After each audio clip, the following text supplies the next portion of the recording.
Boa noite a todos e a todas.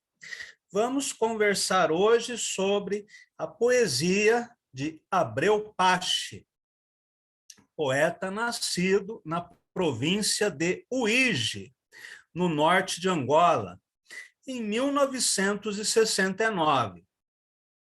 E viveu, assim como seus companheiros de geração, no período final da luta anticolonialista, seguido pela Guerra Civil e o esforço de reconstrução nacional. Residindo em Luanda desde a década de 80, Abreu Pache começou a ler poetas como Agostinho Neto, João Maimona, Davi Mestre, Arlindo Barbeitos e Rui Duarte de Carvalho. Esta é a sua formação literária básica, a qual se somou depois a leitura de poetas portugueses e brasileiros contemporâneos. Inclusive, o Abreu Pache viveu alguns anos em São Paulo, onde ele fez o mestrado na PUC. Eu considero um bom amigo. Ele já participou de vários eventos literários, que eu organizei na Casa das Rosas. Por exemplo, o Canto Luanda, Poetas Angolanos em São Paulo, que aconteceu no início da década passada. Foi um evento que reuniu o Abreu Pache e o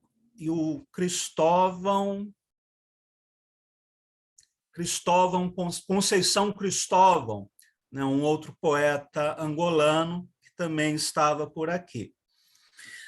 E o Abreu Pache, ele conheceu muitos poetas da nossa geração, creio, como Ademir Assunção, o Rodrigo Garcia Lopes, o Ricardo Corona, e vários outros. E publicou nas revistas literárias brasileiras. Houve um diálogo bem interessante com Abreu. A carreira literária de Abreu Pache começou em 1994, com a publicação de 4 poemas na página cultural do Jornal de Angola. Posteriormente, já em 2003, publicou o livro A Chave no Repouso da Porta, cuja linguagem não se parece com nenhuma outra. Abreu tem uma dicção própria, originalíssima, conforme veremos hoje em nossa breve conversa. A Chave no Repouso da Porta é um livro que nos encanta pelo seu método de composição e capacidade imaginativa. O artesanato consistente com as palavras segue por uma linha distinta do discurso lírico consolidado. O autor busca outras veredas, outras possibilidades de construção poética, atento à estrutura e à semântica, ou seja, à materialidade verbal, não raro rompendo com a sintaxe, seja pelo uso da parataxe, que é aquela figura em que você suprime artigos, conjunções, preposições, verbos, você desarticula a frase, do ponto de vista gramatical, seja pela supressão da pontuação, das letras maiúsculas e pelo esvaziamento do sentido das palavras, que funcionam mais como células sonoras e cromos imagéticos do que como simples portadores de imagens referenciais. O caráter mutante, ou aliás, mutável de sua poesia, está em conexão com a própria personalidade do autor, que se descreve como, abre aspas, um ser confuso, incompleto, sempre pronto a ser forjado, formado e transformado. Fecha aspas. Conforme declarou em entrevista para a revista Zunai. Depois, aliás, vou enviar o link para vocês. Se, por um lado, identificamos em sua poesia um exercício poético consciente, uma operação racional, à maneira de João Cabral de Melo Neto, inclusive pela ênfase nos substantivos e na visão do poema como um objeto de linguagem. Por outro lado, temos uma deliberada imprecisão de sentido, à maneira de Herberto Helder.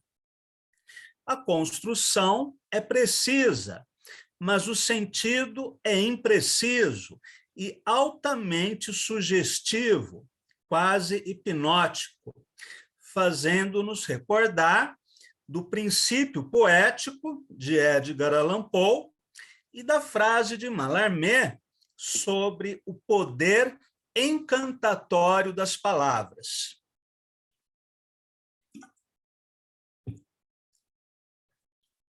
Estas duas considerações, a princípio, parecem opostas. Como conciliar o racionalismo da forma com a aparente alucinação de imagens e sonoridades voltadas à nossa fruição sensorial? O aparente paradoxo encontra sua síntese na própria poesia, que, em seus momentos de invenção e epifania, é capaz de conciliar o eros com o logos, a sedução da forma com a forma da sedução. Na poesia simbolista, vamos encontrar numerosos exemplos de criação rigorosa de linguagem, conciliada com uma enorme riqueza de imaginário.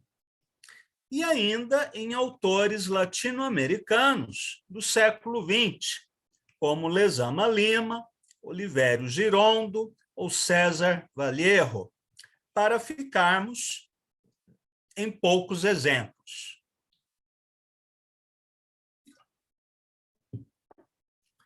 Quando a linguagem é levada a extremos, rompendo com o previsível e o rotineiro, ela cria outra lógica, outra sintaxe, outro código, como se intentasse a criação de um universo autônomo, com sua própria fauna e flora, no dizer de outro latino-americano, o chileno Vicente Huidobro.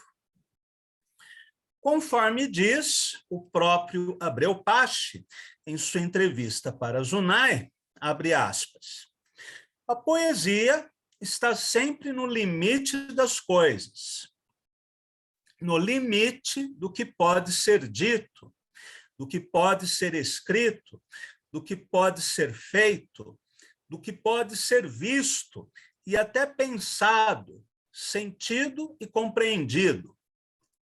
Estar no limite, ainda dizia, significa muitas vezes para o poeta e o leitor estar para lá do que estamos preparados para aceitar como possível. Continua Abreu. Penso que a poesia, como ato de criação, para mim, não deve, de forma objetiva, nomear as coisas tal como elas acontecem no cosmos, tal como se movem, tal como o cosmos as regula, vistas à vista desarmada ou macroscopicamente. A poesia deve constituir-se no mundo alternativo, este funcionando como um mundo não codificado ou convencionado numa visão globalizante, senão como codificação singular do criador e do leitor. Ao serviço da arte, a poesia deve construir-se com certa erudição, ou seja, a partir do que já existe, do que já foi proposto nos matizes artísticos. A poesia deve convidar-nos a mergulhar no escuro, como dizia Gastão Cruz, não para o iluminar, mas para aprender a conhecê-lo, evocando todos os sentidos.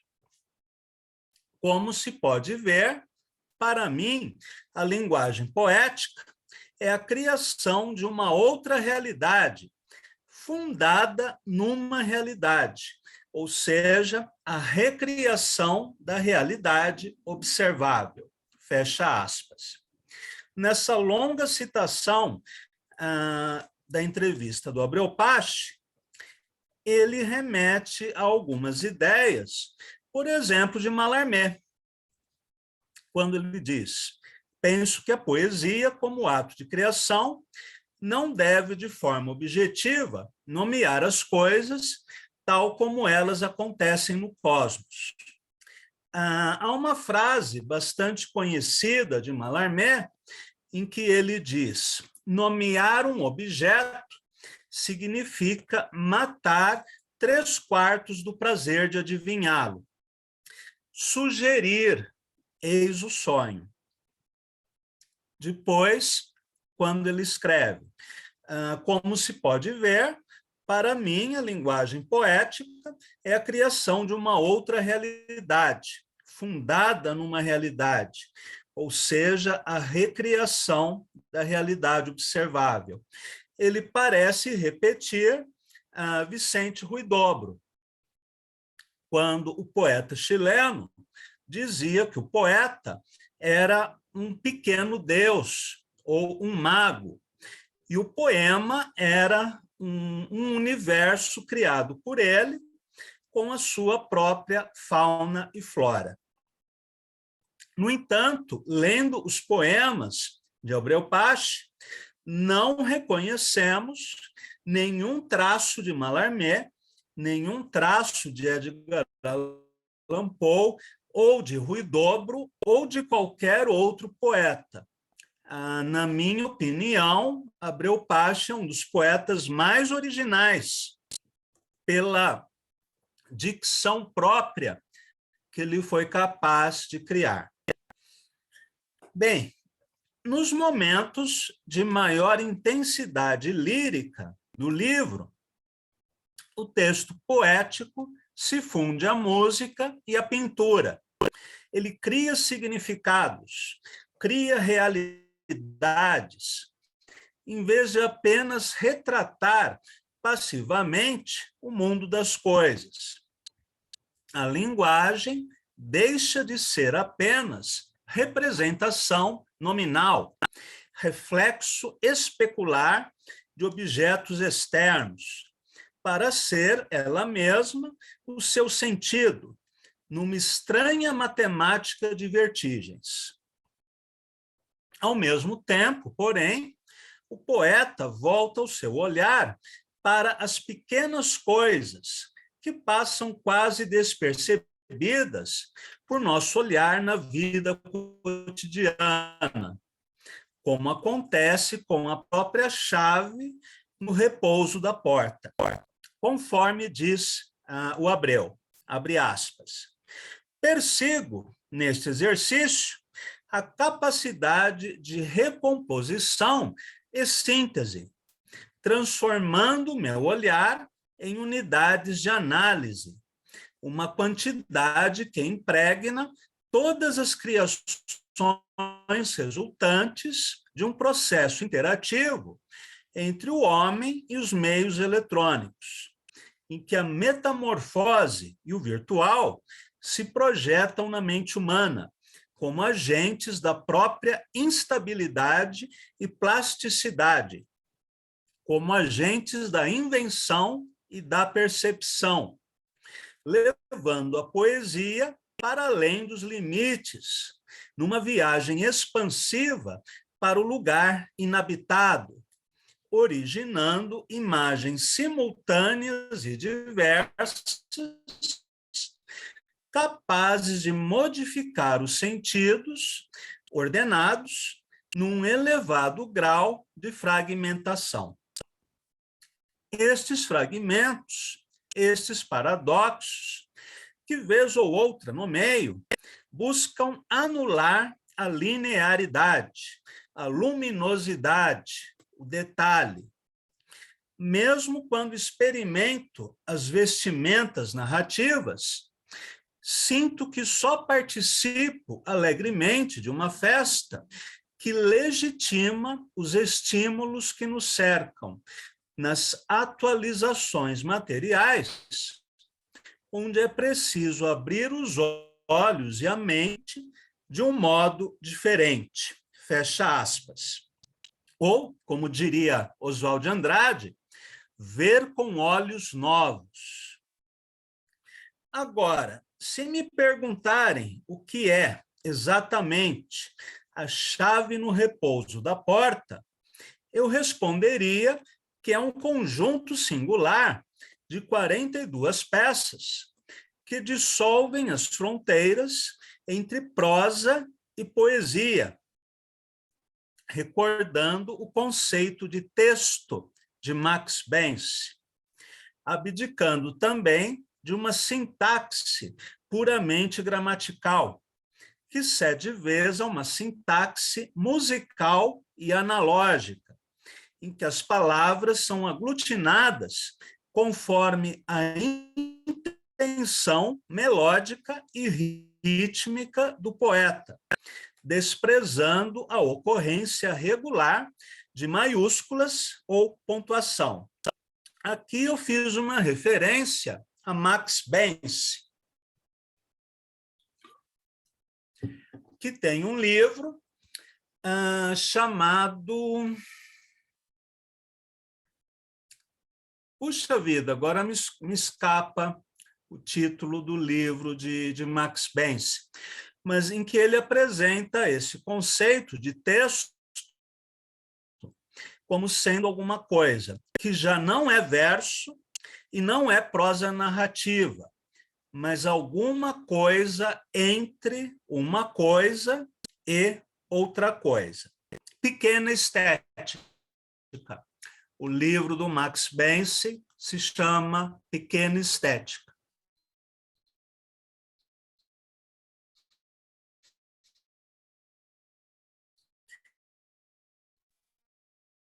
É um livro muito difícil, palavras e linhas, são numa tela, obedecendo a um princípio construtivo exigido pela própria obra, e não por normas exteriores a ela. Há uma ênfase nos substantivos, novamente, a materialidade, que constroem imagens concisas, fragmentárias, quase cubistas. Há uma velocidade na sucessão de quadros ou cenas que faz lembrar um videoclipe, como, por exemplo, no poema Dimensões Ossificadas Palavras, que já no título apresenta a bizarria da junção de três termos sem nexo aparente entre si. Vamos ler este poema. Dimensões ossificadas chaves.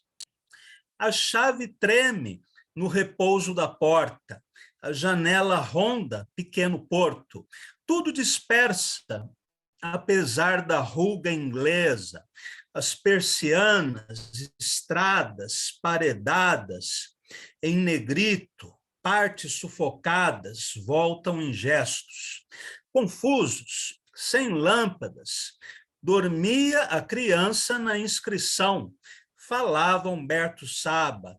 Vivo a um povo de mortos, possesso certamente. Mal conhecido destroço no sul da ilha. Esse fluxo verbal, que nada tem de linear ou previsível, pode ser considerado uma antinarrativa, feita de junções de personagens e cenários num caos ordenado, um pouco à maneira do princípio do ideograma, definido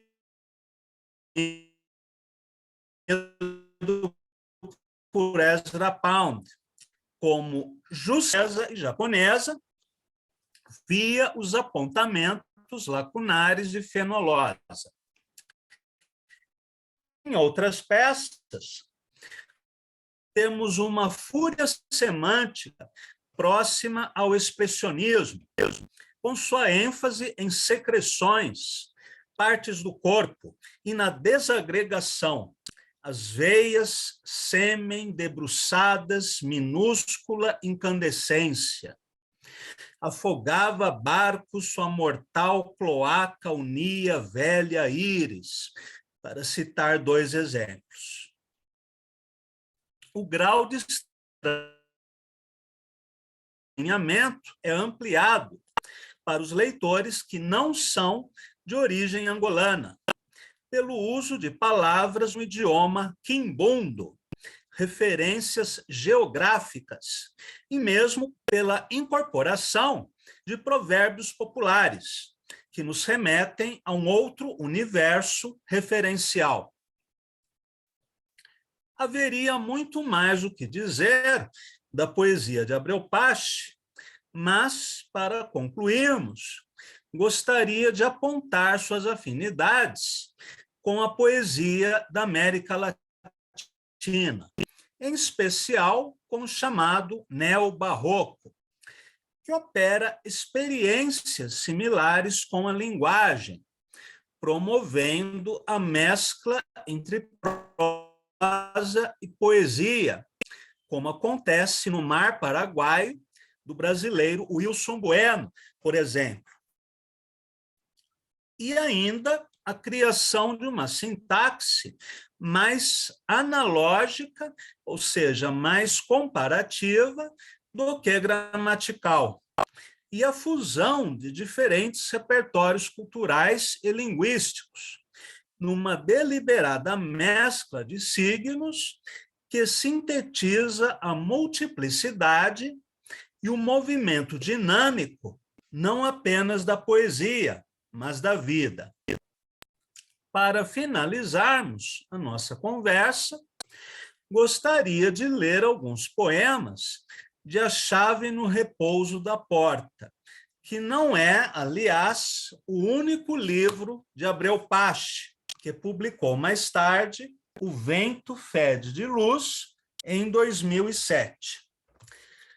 Vamos ler, então, alguma coisa.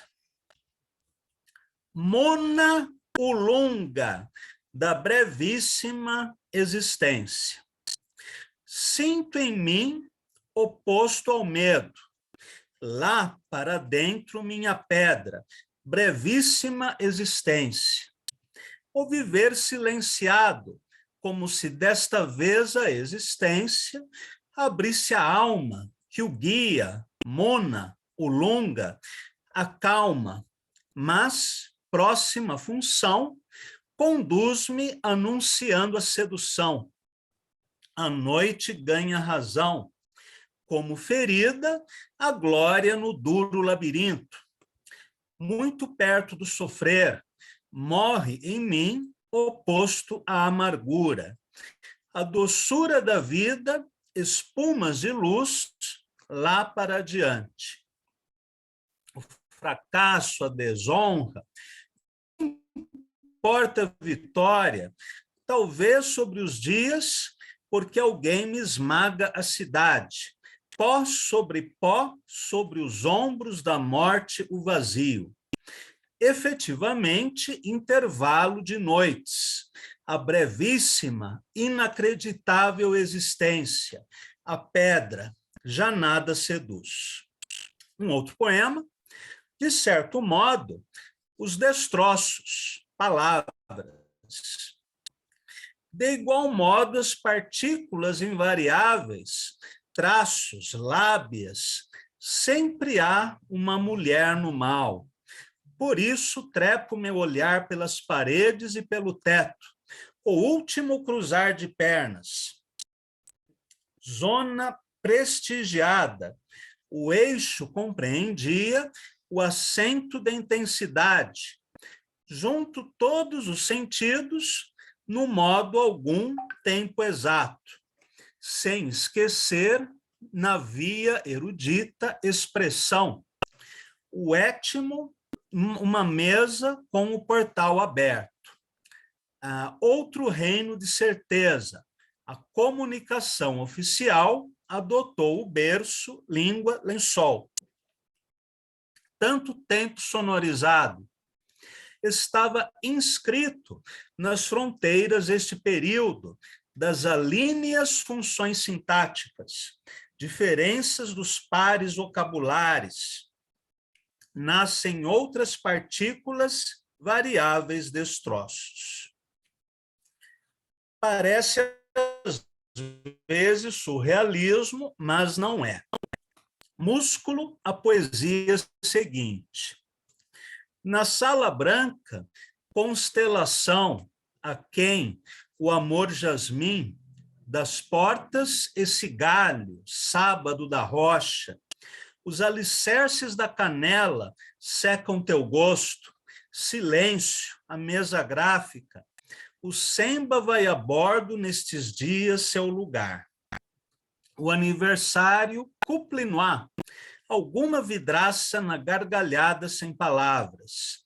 Nos acessos, os degraus nascem ao meio-dia de um domingo, com leis da sintaxe no norte dos anos. A face de um corpo fecha as janelas.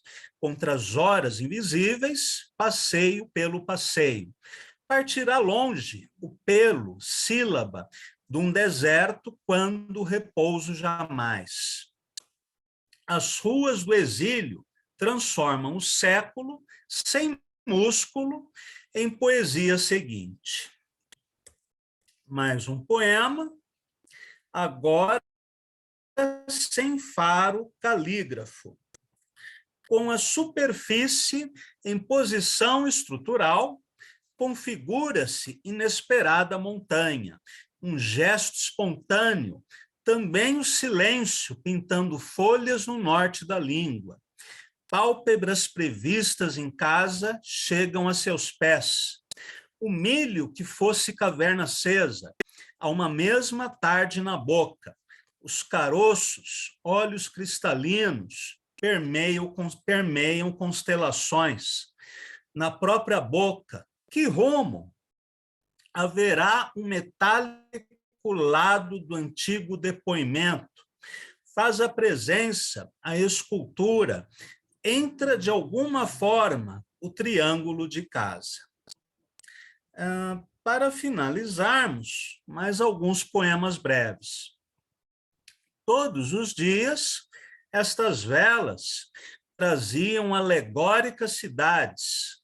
Mesma surpresa, confidente pé, o céu todo dia sentado, na terra o material das paredes, empurrado. O meio-dia, vestígios adiante, Lúcia na irrigação, hoje, primeiro dia.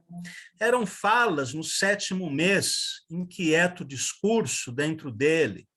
O céu, todo dia de pé, a terra, material das paredes, declarativos os espelhos,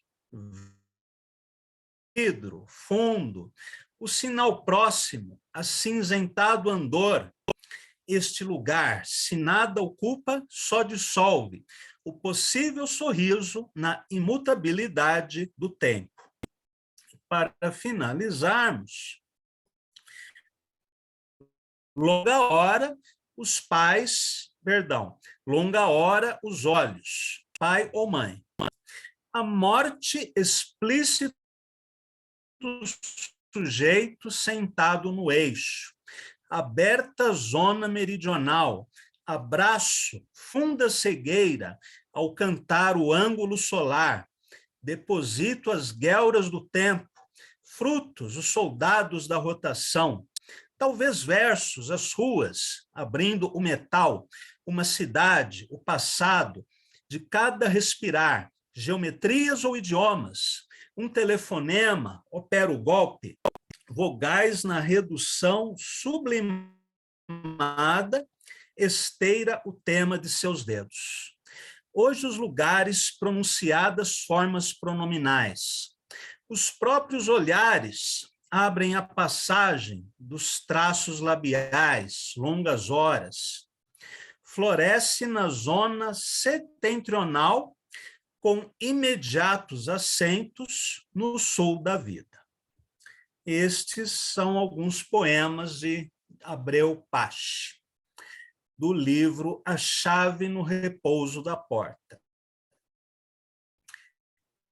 O que vocês acharam desses poemas?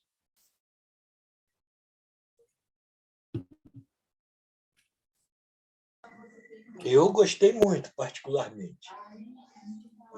Primeiro que ele busca uma nova forma, ele tem uma criatividade muito boa, ele busca uma nova linguagem poética, né? Você falou aí do neo-barroco, primeira coisa que eu identifiquei, só faltou a água, né? Porque neo-barroco sempre tem água no meio, aí não tem. Mas eu gostei muito, né? Mostrou que é uma poesia de busca, uma poesia criativa, né? Imaginativa, de construção. Eu gostei muito. É uma eu gostei busca que eu bastante. quero. Muito original, né? Muito mesmo. Sim, muito original. Nós podemos fazer paralelos com outros poetas, mas o Abreu Pache é um dos poucos poetas contemporâneos de qualquer idioma. Eu incluiria ele e o cubano José Coser, em que é praticamente impossível encontrar alguma coisa semelhante. No caso do Coser, claro que há uma dívida com Lezama Lima, embora a poesia do Coser seja muito diferente de Lezama. Mas ainda há alguns ecos lezamianos. Agora, no caso de Abreu Pache, não consigo pensar em nenhum poeta que tenha feito alguma coisa parecida. A maneira como ele fragmenta as frases, como ele usa as elipses, né, os cortes, como ele aglutina as palavras, né, aparentemente sem nexo gramatical ou referencial. É uma poesia fragmentária, né?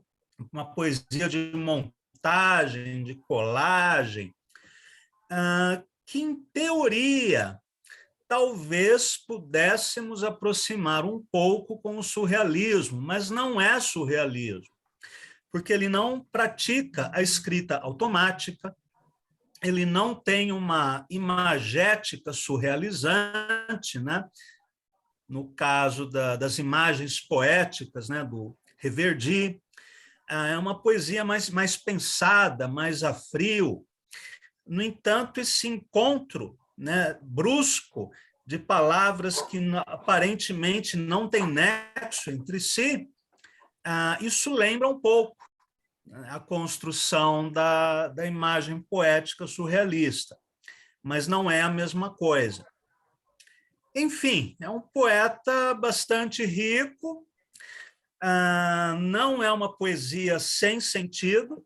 Se nós lermos com muita atenção, encontraremos referências políticas, referências à sexualidade, à vida urbana em Luanda, a presença do provérbio, a presença das tribos angolanas, enfim, há muito sentido na poesia de Abreu Pache, mas é como se ele pegasse todos os sentidos e jogasse numa máquina de moer carne, né? E fizesse alguma coisa que já é outra coisa, né? Resultado de uma somatória de sentidos. Enfim, um poeta muito rico que convém ler várias vezes. Tem livros dele no Brasil, a gente encontra? Esse é o grande problema. Ele foi publicado pela União dos Escritores Angolanos. Talvez no site da Amazon vocês consigam encontrar alguma coisa, né, que está no Facebook, vocês podem adicioná-lo. Na internet há bastante coisa, eu publiquei várias vezes, né, na Zonai, ele também colaborou em outras revistas eletrônicas. Há uma entrevista que eu fiz com ele na Zonai, que depois enviarei a vocês, e, eventualmente, o Abreu pode dar o ar da graça em São Paulo, né? Aí, quem sabe, não fazemos alguma coisa, algum evento. Se bem que o Edelson e o Jorge moram longe, né? Mas ele estando em São Paulo, ele poderia... Mas São Paulo, depois o Jorge dá um jeito de enviar trazer livros a vocês. Vamos aguardar. Quem sabe? Indo a São Paulo, aí o Jorge, com a sua influência, dá um jeito de trazê-lo aqui a Brasília também. Pô, seria bom, né? Muito bom. Qual o teu capital, que ninguém tem? Seria bom.